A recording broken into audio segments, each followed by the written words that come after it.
Hello again. Okay, so I want to follow up just a little bit from the last post that was our Christians Week and talking a little bit about being a strong Christian. And I believe that there are very few people on this earth who automatically are just strong Christians. It is I think, a lifelong journey. And there are certain people that they have the right temperament or personality that is just sweet and gentle and forgiving and not really easily rattled. And they respond well to people no matter what, sometimes because of their upbringing or because it's just naturally how they are. I was none of those things, let me just tell you that. I can be easygoing with people and likable by people at times, but I also could rub people the wrong way. I could just make a mess of things and say the wrong thing and react. I had a friend, we used to have coffee every Tuesday, love her to pieces, and she spoke so much wisdom over my life. And she would say, I said something one time about my kids and going on and on and on. Excuse me. And she said, and then I said, oh, and then I just went and did whatever that I was ranting about. And she goes, oh yeah, rant, rave, and rescue. And I go, huh? She goes, well, you rant and rave, but then you come back around and just rescue them. And I was like, well, I mean, I didn't mean to do that. And she's like laughing because it's like, well, that's what you did. Like, okay, yeah, that's what I did. That's what I did. And so there was a lot of learning for me in how to respond to people. And I probably at some point should just talk about loving people well. That goes right along with it. But learning to love people well, even people that are unlovable, people that are not forgivable, people that are very offensive or just, they just like rub you the wrong way. And so over the years, for me, it's been a challenge because my personality is just very reactive. And it wasn't that I wasn't taught the right way when I was growing up, but for some reason I got by with things. My dad let me by with a lot. He just spoiled me rotten. And I can remember I couldn't get away with ranting and going on and having a bad attitude with my mom, but I could get away with it with my daddy because he would just let me. And he wasn't trying to enable my behavior, but he was kind of like, I don't think it bothered him that much because I just could kind of do no wrong in his eyes. And it's kind of funny now, but it probably wasn't the right way. And I did finally learn, like I did finally go, okay, that's not the way to be. And learning to be unoffendable, learning to be to forgive, like I said, forgive the unforgivable, love the unlovely, to respond to the angry people and to respond to anger, not in anger.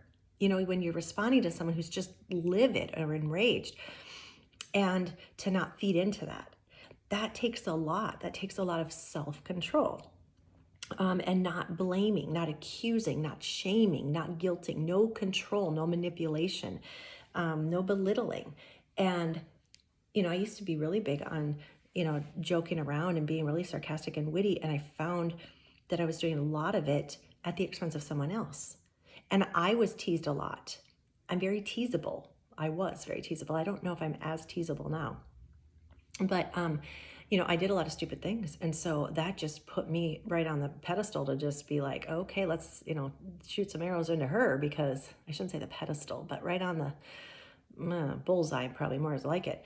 And, and so, for both sides of that is to learn how to love people, and you can joke around and you can be funny, but to not hurt people in that, but also to not respond and react and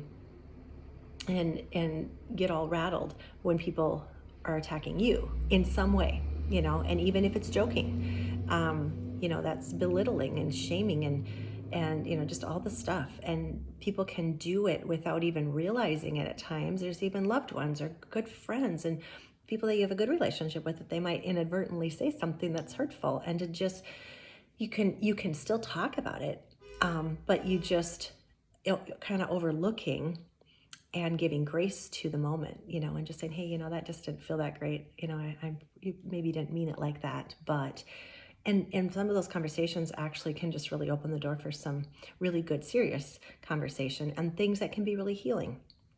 And there's going to be times where it's not, and people can't receive that. And to be able to just keep taking the high road and just being okay with things that maybe aren't okay. And that's when you just can give it to God and just say, you know what, God, thank you that you know about this situation. Thank you that you know about this person, or you know about the hurt in my heart and the pain that I'm carrying, and that you're big enough to heal this. And so, Lord, we just, just give this to you and help me to walk in love and walk in forgiveness and to act appropriately and respond appropriately. So anyway, there's just a little bit more to that I wanted to share. And it's just so, I just don't think there's very many people that can just naturally do it. And not that it's impossible, because I know some people that they're just so gentle and they just always respond well. And they've told me they don't always feel that inside, but that they just take things well, and they don't let it consume them and control them and break relationships and all that.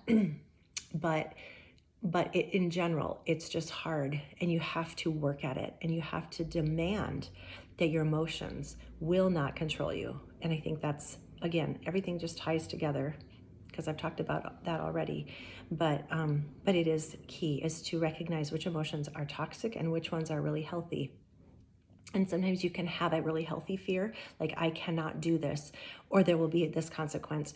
Or you can be like, I'm so flipped out about something and I'm so freaked out and scared that it's completely keeping me from what I need to be doing. So anyway, that's kind of wrapping it up. So I'll be back again.